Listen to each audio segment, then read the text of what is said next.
So what do you mean one of my good friend a reason? And my good friend, I make me know say, one of her philosophies is simply an alliteration. So the person proceeds to say, the philosophy is live, love, laugh. So we're not going to address the philosophy part. We're going to address the alliteration part. So me turn to my friend and I say, what you know?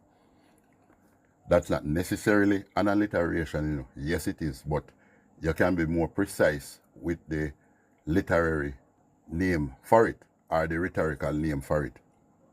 So the person said, no, it's an alliteration. And I say, technically, you are not wrong. However, because there is also another description for what you just said, then it is more safer to use the correct term. So the person says, all right, what is the correct term? So I say, it is actually a tricolon.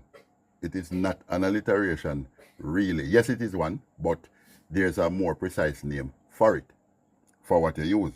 So the person said, no, alliteration start with the same, is a succession of 3 words starting with the same consonant. And I say, yes, it is a succession of words, not 3 words, a succession of words. So anyway, I decided to do a video and see how best I can break it down and give you the difference between alliteration and a tricolon.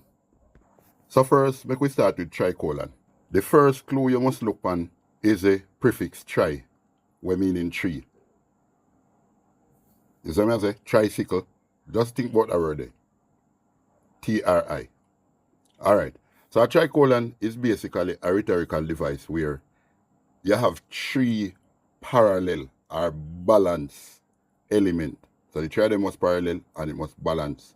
It not necessarily have to start with the same consonant or the same letters if you may. Perfect example, stop, look, listen. That is a tricolon. Or the famous, you have another famous one. I came, I saw, I conquered.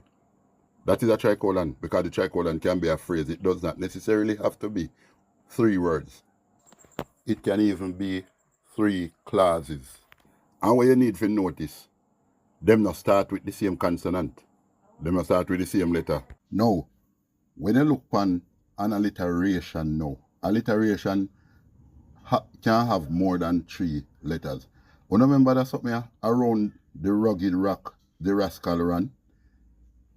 Notice around, now start with R, and you have Z, and then not start with R, but you have rugged, rock, rascal, and run.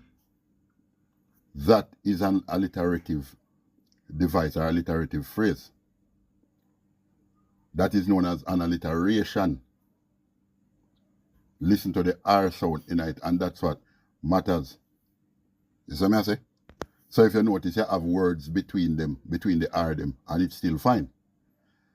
Every single word, in alliteration, every single word does not have to even start with the same letter or sound for it to be alliterative. But it has to have some rhyme to it. As a matter of fact, here's one perfect example of an alliteration. This alliteration is one of the greatest alliteration ever used by one dancehall artist, Vybz Kartel. That's why they don't call him the teacher for nothing. These are the reason why I'm the teacher. Listen it. 666, any girl, any guy, baby, 6 foot 6 with 6 piece of plan. Alliteration doesn't stop at 3 words. Doesn't have to stop at 3 words. As I say, if a 3 word and it sounds a certain way, then it is more a tricolon. So that I wish part people mix them up all the time. So if you hear 3 short catchy words together, them not automatically mean say them are alliteration. And simple having a random word doesn't necessarily make a strong tricolon either. With a tricolon, you have to look for the 3-part structure, some kind of balance or parallel relationship between the 3 elements. All 3 elements must have a certain type of relationship. You see what I say? So with alliteration, we are actually listen for certain sound. You see what I say? But we must point out to you so you can have an alliterative tricolon.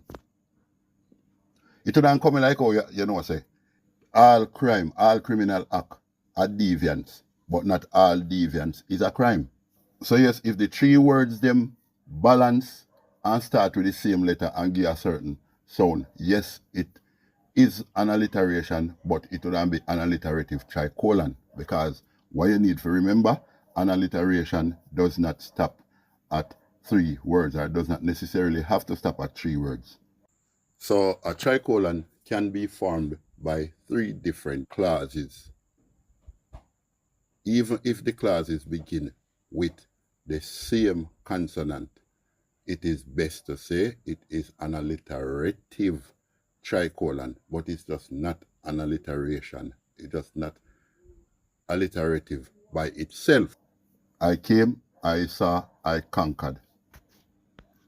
Eat, pray, love. So remember, an alliteration does not have to be 3 words, but the words in an alliteration, they must give one certain type of rhyme. Them start with the same consonant. Around the ragged rock, the rascal ran. Alliteration that. She sell seashell at the seashore. That is an alliteration. A tricolon stops only. It only has 3 words, or 3 balanced words, or balanced phrases. And the 3 words in a tricolon do not have to begin with the same consonant. So once you can remember that, then you know the difference between a tricolon and an alliteration. So here what go up now. It look like we have to start go through them literary devices, because it seemed to me like students and a whole heap of people, even some well-established people with the most affluent vocabulary, sometimes make them simple mistake. Yeah. But if you listen carefully to when people talk, you can realize, you would have realized, say, sometimes them just say something because them know one thing, and them just use it. And as me say, them not necessarily wrong. So I wasn't telling my friend that she was wrong, you know. I was only saying to her, if you have the correct term for it, use it. So the tricolon, so the 3 words, why we make sure know say it is an alliterative tricolon is because them balance and them parallel. So for it to be tricolon, you have to have 3 balanced word or phrase or elements for it be tricolon. So I hope that helps.